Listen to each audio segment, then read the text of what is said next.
PT Bank Rakyat Indonesia adalah salah satu bank milik pemerintah yang terbesar di Indonesia.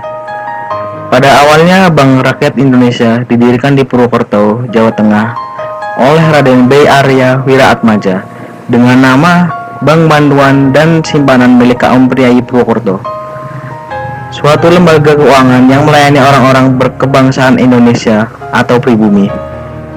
Lembaga tersebut berdiri pada tanggal 16 Desember 1895 yang kemudian dijadikan sebagai hari kelahiran BRI. Pada periode setelah kemerdekaan Republik Indonesia, berdasarkan Peraturan Pemerintah Nomor 1 Tahun 1946 Pasal 1, disebutkan bahwa BRI adalah sebagai bank pemerintah pertama di Republik Indonesia. Dalam masa perang mempertahankan kemerdekaan pada tahun 1948, kegiatan BRI sempat terhenti untuk sementara waktu dan baru mulai aktif kembali setelah perjanjian Renville pada tahun 1949 dengan berubah nama menjadi Bank Rakyat Indonesia Serikat. Pada waktu itu, melalui Perpu Nomor 41 Tahun 1960, dibentuklah Bank Koperasi Tani dan Nelayan atau BKTN, yang merupakan peleburan dari BRI, Bank Tani Nelayan, dan Nederlands Maatschappij atau NHM. Kemudian berdasarkan penetapan Presiden Nomor 9 Tahun 1945, BKTN diintegrasikan ke dalam Bank Indonesia dengan nama Bank Indonesia Urusan Koperasi Tani dan Nelayan. Setelah berjalan selama 1 bulan, keluar penetapan Presiden Nomor 17 Tahun 1965 tentang pembentukan Bank Tunggal dengan nama Bank Negara Indonesia. Dalam ketentuan baru itu, Bank Indonesia Urusan Koperasi Tani dan Nelayan atau ex-BKTN diintegrasikan dengan nama Bank Negara Indonesia Unit 2 Bidang Rural. Sedangkan NHM menjadi Bank Negara Indonesia Unit 2 Bidang Ekspor Impor. Berdasarkan Undang-Undang Nomor 14 Tahun 1967 tentang Undang-Undang Pokok Perbankan dan Undang-Undang Nomor 13 Tahun 1968 tentang Undang-Undang Bank Sentral, yang intinya mengembalikan fungsi Bank Indonesia sebagai Bank Sentral dan Bank Negara Indonesia Unit 2 Bidang Rural dan Ekspor Impor dipisahkan masing-masing menjadi 2 bank, yaitu Bank Rakyat Indonesia dan Bank Ekspor Impor Indonesia. Selanjutnya, berdasarkan Undang-Undang Nomor 21 Tahun 1968 menetapkan kembali tugas-tugas pokok BRI sebagai bank umum. Selanjutnya kami akan membahas tentang analisis Michael Porter Competitive Force. Yang pertama, persaingan antar perusahaan saingan. Dalam menghadapi persaingan antar perusahaan, BRI memiliki keunikan dengan harga yang terjangkau dalam menyediakan fasilitas berupa produk tabungan bagi para nasabahnya. Produk tabungan tersebut ditargetkan bagi masyarakat pedesaan yang dinamakan SIMPEDES atau simpanan pedesaan. Simpanan ini mensyaratkan setoran awal yang kecil dan terjangkau bagi masyarakat pedesaan. Meskipun biaya yang ditawarkan rendah, namun fasilitas yang diberikan sudah termasuk lengkap. Salah satunya dengan diberikannya kartu BRI yang dapat berfungsi sebagai kartu ATM bagi para TKI. Terdapat tabungan SIMPEDES TKI, walau dengan fitur yang lebih terbatas, tapi sangat memudahkan kegiatan pengiriman uang dari negara tempat TKI bekerja ke daerah asalnya. Bagi yang ingin merencanakan perjalanan haji, disediakan pula tabungan haji. Tabungan ini memiliki beberapa keunggulan. Nasabah rekening tabungan haji diberikan perlindungan asuransi jiwa dan kesehatan diri secara gratis. Selain itu, tabungan ini juga dibebaskan dari biaya administrasi.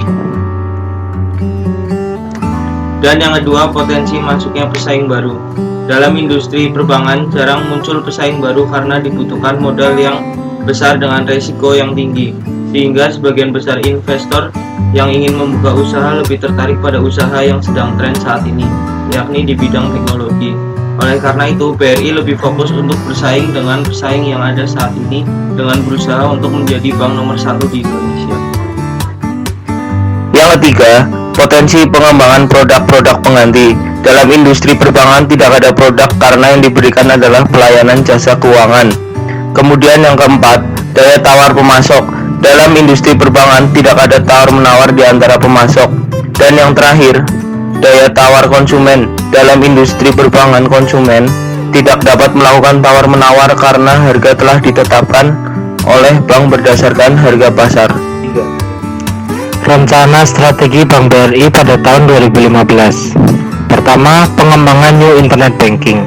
Internet Banking versi yang baru diluncurkan untuk memberikan kemudahan kepada seluruh nasabah Bank BRI dalam bertransaksi dengan multi rekening meliputi tabungan bersama, Simpedes, Giro, BRI Tama, dan segalanya. Selain itu, pada versi baru tersebut juga ditambahkan fitur keamanan single token untuk setiap transaksi transfer yang dikirimkan melalui SMS kepada nasabah. SMS tersebut menambahkan verifikasi server ID, tujuan transaksi, serta nominal transaksi yang akan meningkatkan keamanan dalam melakukan transaksi melalui internet banking Bank BRI. Rencana strategi Bank BRI yang kedua, pengembangan fitur ATM, CDM, dan EDC.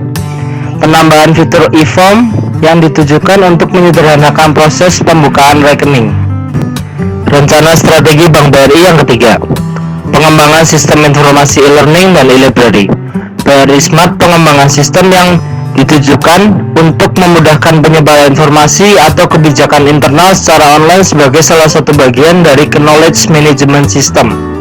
Rencana strategi Bank BRI yang keempat, pengembangan layanan Cash Management System untuk mendorong kinerja bisnis transaction banking. Rencana strategi Bank BRI yang kelima, pembangunan infrastruktur jaringan komunikasi menggunakan teknologi fiber optik. Mengantisipasi traffic data yang semakin tinggi, BRI melakukan inisiatif pembangunan jaringan fiber optik di Jakarta. Saat ini, BRI adalah satu-satunya bank yang memiliki izin penyelenggaraan jaringan telekomunikasi khusus atau yang biasa disebut Telsus, berupa jaringan fiber optik milik sendiri. Rencana strategi Bank BRI yang terakhir adalah peluncuran satelit BRI. Sebagai bank dengan jaringan kerja terbesar dan terluas dalam menjangkau dan memberikan layanan kepada lebih dari 50 juta nasabah di seluruh Indonesia, BRI memerlukan sarana komunikasi satelit untuk menghubungkan kantor pusat, kantor wilayah, kantor cabang pembantu, BRI unit, kantor kas, teras BRI, dan teras keliling dengan jumlah total lebih dari 9.800 outlet, serta lebih dari 100.000 jaringan e-channel. Lokasi jaringan BRI tersebar di seluruh pelosok tanah air, mulai dari daerah perkotaan sampai ke daerah terpencil. Sebagian dari jaringan kerja tersebut secara ekonomis belum atau tidak dapat dijangkau oleh infrastruktur telekomunikasi internal. Oleh karena itu, bagi BRI, sarana komunikasi satelit sangat diperlukan baik untuk sarana komunikasi primer utama maupun sekunder. Pada saat ini, skala operasional layanan BRI memerlukan dukungan jaringan komunikasi satelit yang setara dengan 23 transponder. Untuk jaringan komunikasi yang berbasis satelit, BRI telah menyewa 9 penyelenggara jasa satelit di Indonesia. Kebutuhan BRI akan transponder satelit akan semakin meningkat di masa yang akan datang. Sehubungan dengan strategi pengembangan jaringan kerja yang diharapkan akan semakin menjangkau daerah-daerah pelosok Indonesia, khususnya kepulauan terpencil di Indonesia. Kebutuhan akan sarana komunikasi satelit menjadi semakin urgent. Karena variasi model jaringan kerja yang dikembangkan oleh BRI, beberapa variasi model jaringan kerja yang dikembangkan oleh BRI bersifat mobile, seperti teras keliling dan teras kapal yang hanya dapat dilakukan secara ekonomis melalui sarana komunikasi satelit. Namun demikian, sebagai bagian dari Business Continuity Plan atau biasa disebut BCP, dan kebutuhan BRI untuk memitigasi risiko operasional dengan menetapkan sistem redundansi dalam menjaga keberlangsungan operasional layanan sebagai dimana disyaratkan oleh otoritas. BRI tetap akan menggunakan jasa dari penyelenggara satelit Indonesia yang telah mendukung selama ini. Dalam mendesain satelit, BRI berusaha memaksimumkan filling satelit di Indonesia di International Telecommunication Union, di mana salah satu filling satelitnya akan ditingkatkan statusnya dari coordinate menjadi native, sehingga satelit BRI yang kami sebut BRI-SAT atau BRISAT diharapkan sekaligus menjadi solusi dalam menjaga kesinambungan filling orbit. BRI ISAT kelak akan menjangkau wilayah layanan Indonesia dan negara-negara ASEAN, Asia Timur termasuk bagian Cina, sebagian Pasifik, Hawaii, serta Australia Barat atau PEG. Proses pengadaan BRI ISAT sesuai spesifikasi konfigurasi transponder di atas telah dilakukan selama kurang lebih 6 bulan dengan melibatkan para konsultan teknis dan hukum, baik domestik maupun internasional. Proses dimulai dengan Request for Information (RFI) ke berbagai manufaktur satelit dan peluncur satelit yang kemudian dilanjutkan dengan Request for Proposal (RFP) kepada perusahaan-perusahaan yang masuk dalam shortlist. Proses penentuan pemenang dilakukan dengan menerapkan prinsip-prinsip fairness and good corporate governance dengan memperhatikan opini independen dari para konsultan profesional. Akhirnya ditetapkan Space System atau Loral LLC SSL dari USA dan Ariane Space dari Prancis sebagai pemenang. Proses desain final dan pembuatan BRI ISAT akan dilaksanakan di pabrik SSL Palo Alto, California, yang diperkirakan akan memakan waktu 24 bulan atau 2 tahun. Sehingga setelah memperhitungkan shipment dan launch campaign, satelit akan siap diluncurkan 25-26 bulan yang akan datang sejak tanggal efektif kontrak atau sekitar pertengahan tahun 2016 di Kourou, French Guiana. Sebagai disampaikan sebelumnya, sebagian transponder akan dialokasikan kepada pemerintah Republik Indonesia.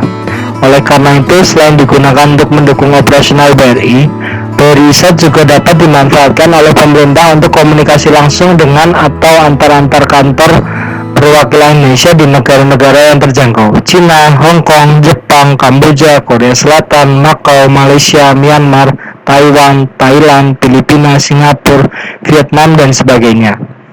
Di samping itu, BRI ISAT akan dimiliki dan dioperasikan oleh BRI sendiri, sehingga seluruh proses enkripsi dan kontrol saluran komunikasi akan sepenuhnya dikelola oleh institusi di Indonesia. Dari sisi keamanan informasi, di dalam kontrak SSL selaku manufaktur yang terpilih untuk membangun BRI ISAT telah menyanggupi untuk sepenuhnya memenuhi spesifikasi khusus yang diminta oleh BRI dan bahwa tidak akan ada peralatan penyadapan di dalam BRI ISAT.